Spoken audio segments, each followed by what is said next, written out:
Hello everyone, this is Dheeraj Suri and I welcome you all in Dheeraj Suri classes.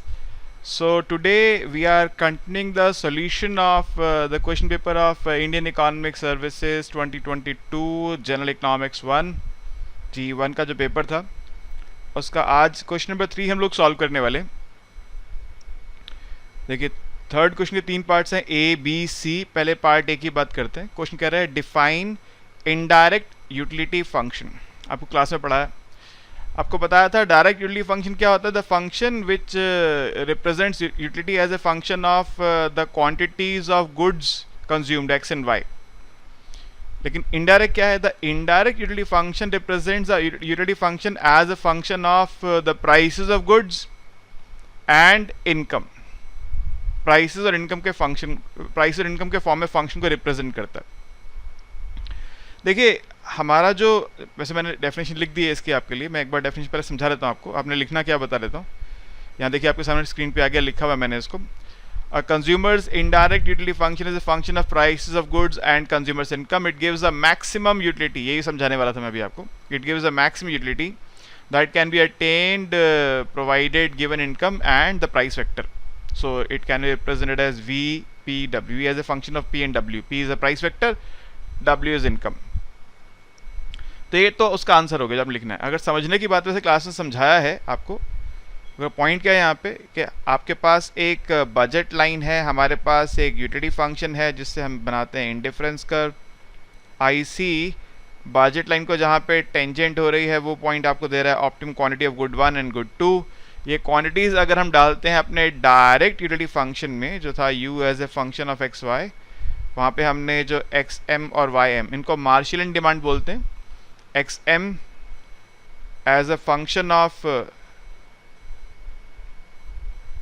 x is equal to X M as a function of income and prices and y as a function of income and prices.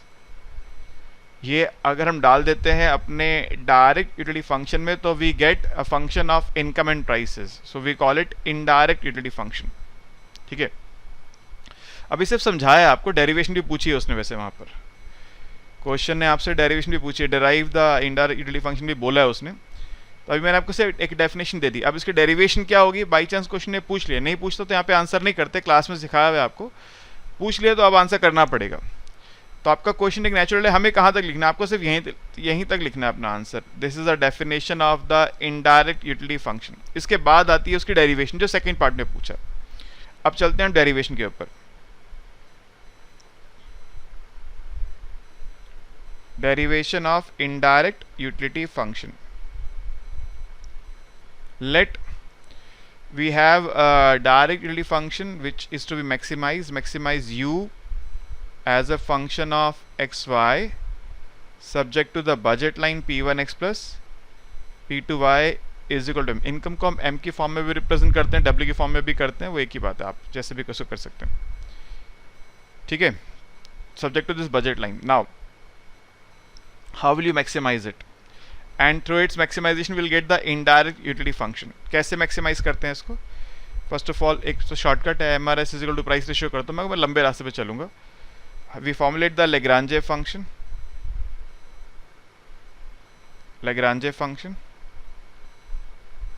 L as a function of uxy plus lambda times m minus p1x minus p2y। और फिर हम क्या करते हैं, इस Lagrange function को करते हैं differentiate.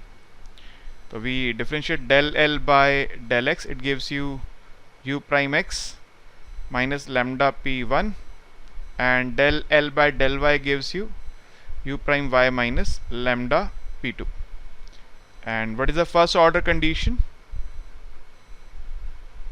First order condition for maximum utility,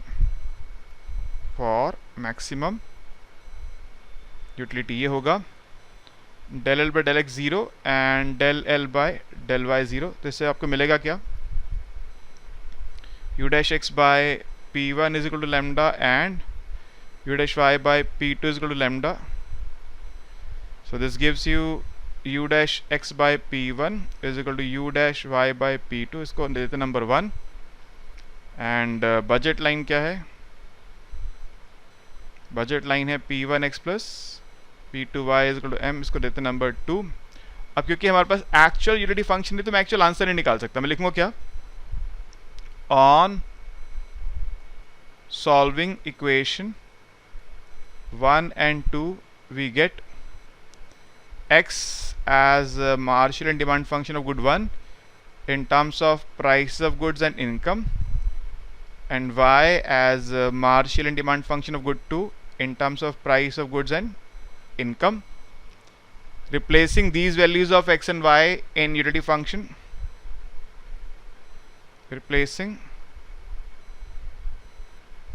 values of x and y in direct utility function, we get v as a function of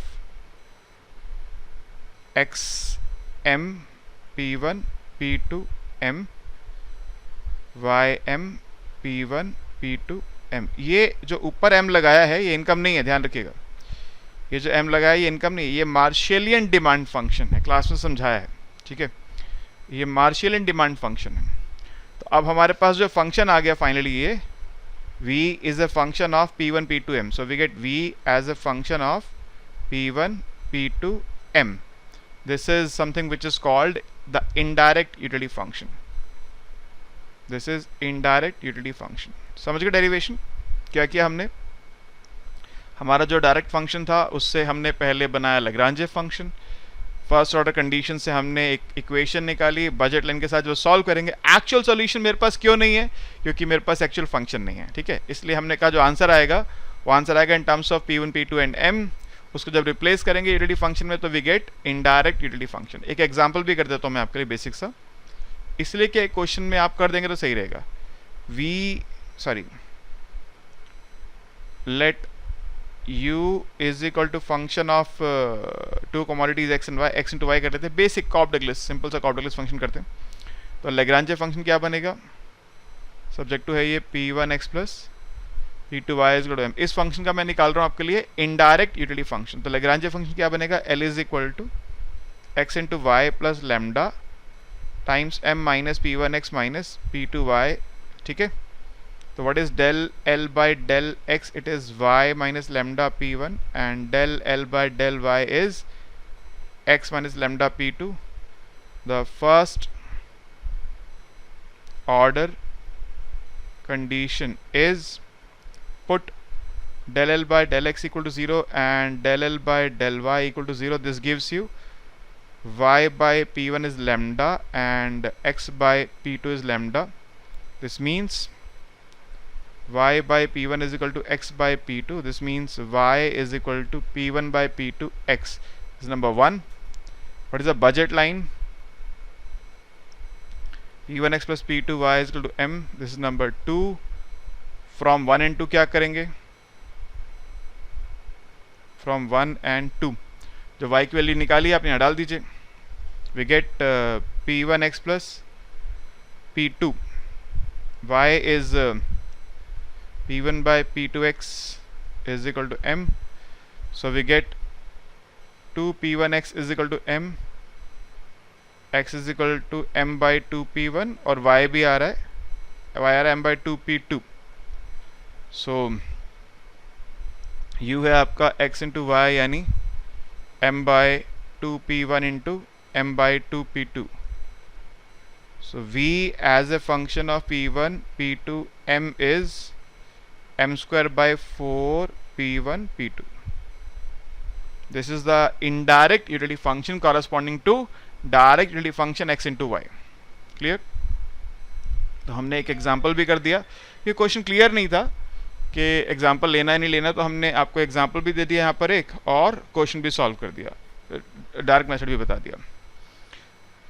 first part is done. Now B part पे चलते हैं। कह रहे हैं consider the indirect utility function v is equal to m square by 4 p1 p2 where notations have the usual meaning, मतलब m हो गए income, p1 p2 prices हो गए, derive the demand function for x1 and x2। देखिए अगर हमारे पास indirect utility function है और हमको उससे निकालनी है मार्शेलियन डिमांड फंक्शन, तो क्या यूज करते हैं? हम यूज करते हैं वहां पे रॉयज आइडेंटिटी। क्या यूज करते हैं जी? Roy's identity. बी पार्ट, तो लिख देंगे to derive the Marshallian demand function from indirect utility function we use Roy's identity. तो यहाँ पे v आपको गिवन है, यही जो हमने निकाला यही दे रखा है एक्चुअली में, m² by 4p1 p2। Answer भी वेरीफाई हो जाएगा। देखिए हमारा x क्या आया था, x आया था m/2p1, y आया था m/2p2, यही आना चाहिए अभी भी। देखिए तो यूजिंग रॉयज आइडेंटिटी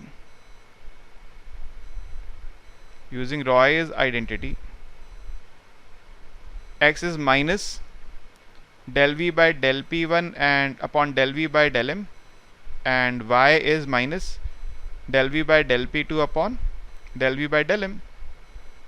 ठीक है, एक एक करके निकाल लेते हैं। Since x is minus del v by del p1 by del v by del m which is minus, अब del v by del p1 क्या होगा सर?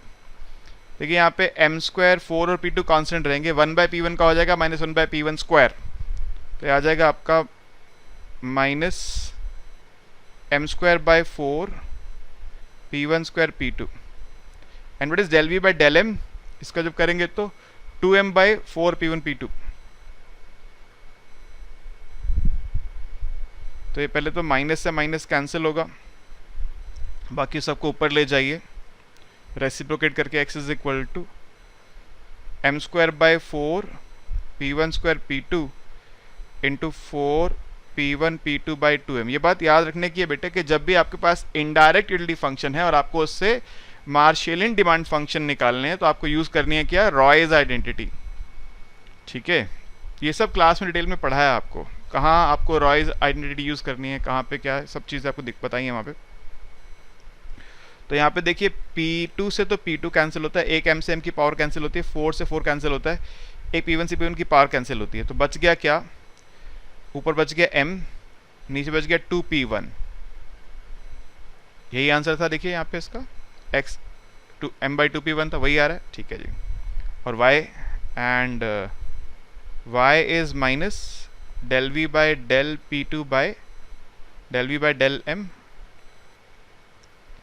तो अब इसका सेम प्रोसेस है, जब 1/p2 का करेंगे माइनस 1/p2 स्क्वायर हो जाएगा, तो आएगा minus m² by 4 p1 p2 square, और del v by del m same रहेगा 2m बाई 4 p1 p2। ये माइनस से माइनस यहाँ पे कैंसिल होगा, बाकी चीज़ें ऊपर जाके उनका रेसिप्रोकल हो जाएगा जैसे पहले किया था, m² by 4 p1 p2 square into 4 p1 p2 by 2m। तो एक m से m की पावर चली जाएगी, p1 से p1 चला जाएगा, 4 से 4, एक p2 से p2 की पावर, तो क्या बच गया, y बच गया m by 2p2। So these are the Marshallian demand functions for goods x and good y। x is equal to m by 2p1 and y is equal to m by 2p2 are the demand functions for good x and good y। यही उसने हमसे पूछा था, हो गया। C part में कह रहा है consider the utility function and budget equation of a consumer u is x1 x2, यहाँ भी उसने x1 x2 दिया हुआ है, same x into y, budget line दे दी।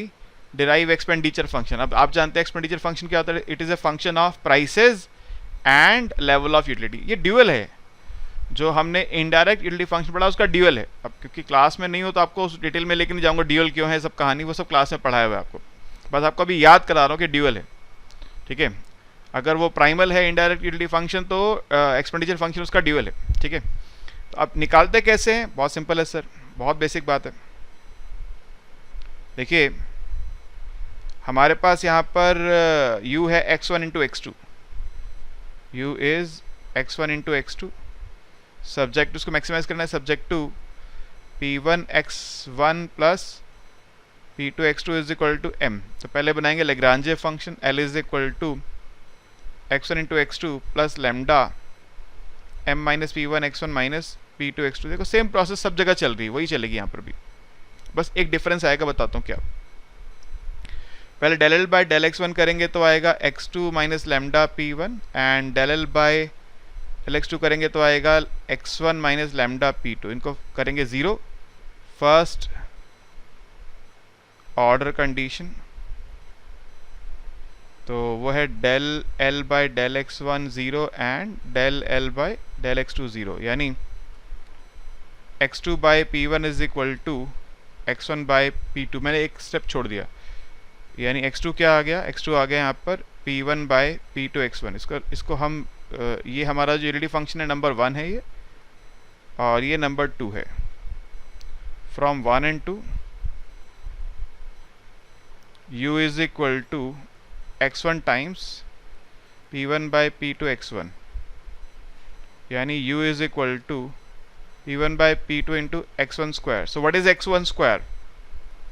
x1 square is p2 by p1 into u. x1 is under root p2 by p1 into u. Negative क्यों नहीं लेते? क्योंकि कमोडिटी का कंजम्पशन कभी नेगेटिव नहीं हो सकता, इसलिए वैसे हम जब स्क्वायर से स्क्वायर रूट करते हैं प्लस माइनस लेते हैं, यहाँ पे नहीं लेंगे माइनस, क्योंकि किसी भी कमोडिटी का कंजम्पशन नेगेटिव नहीं हो सकता। ठीक है, x1 स्क्वायर आ गया। एंड x2 क्या होगा, x2 है p1 by p2 into x1, यानी p1 by p2 into under root p2 by p1 u, यानी आ जाएगा under root p1 by p2 into u। ठीक है, अब हमने x1 x2 को निकाल दिया इन टर्म्स ऑफ यूटिलिटी, प्राइसेस और यूटिलिटी के टर्म्स में निकाल दिया। इससे हमें क्या मिलेगा, expenditure function. Now expenditure is p1 into x1 plus p2 into x2. So expenditure function, which is function of p1 p2 u, is p1 into x1 is under root p2 by p1 u plus p2 into x2, x2 is under root p1 by p2 into u, यानी expenditure which is a function of p1 p2 u is ये p1 root के अंदर जाके p1 square होगा, एक p1 cancel हो जाएगा, under root p1 p2 u। समझ गए ना बात को, बता देता हूँ। देखो ये p1 into under root p2 by p1 u, p1 root में जाके स्क्वायर होगा, p1 square into p2 by p1 into u, एक पावर कैंसिल हो जाएगी, रह जाएगा p1 p2 u। ये लिखने की जरूरत नहीं, सिर्फ अंडरस्टैंडिंग की बात है। मैंने आपको इसलिए करके दिखाया रफ में कि अगर आपको नहीं पता तो आप समझ जाएं इस बात को। ठीक है, राइट। अच्छा, तो ये एक्सपेंडिचर आ गया आपका, प्लस ये p2 बिल्कुल ऐसे अंदर जाके कैंसिल हो जाएगा और रह जाएगा p1 p2 u। So the expenditure function is p1 p2 u is twice of under root p1 into p2 into u। तो ये बन गया हमारा expenditure function, a function in terms of prices of the commodities and utility of the consumer। ठीक है, definition नहीं पूछे, definition दी नहीं है आपको मैंने, मगर आपको बता दिया बार बार से बात को रिपीट करके क्या होता है हमारा एक्सपेंडिचर फंक्शन। बहुत आसान सा क्वेश्चन था सर, 666 18 मार्क्स का क्वेश्चन था। ठीक है, होपफुली आप लोग समझ गए हैं, मैंने कोशिश की आपको समझा देने की, डिटेल में सॉल्यूशन करके दिखाया है। ठीक है, और ये क्वेश्चन बहुत पॉपुलर है, इनडायरेक्ट यूटिलिटी फंक्शन का क्वेश्चन बहुत पॉपुलर है, लगभग हर साल नजर आता है हमको क्वेश्चन इसका।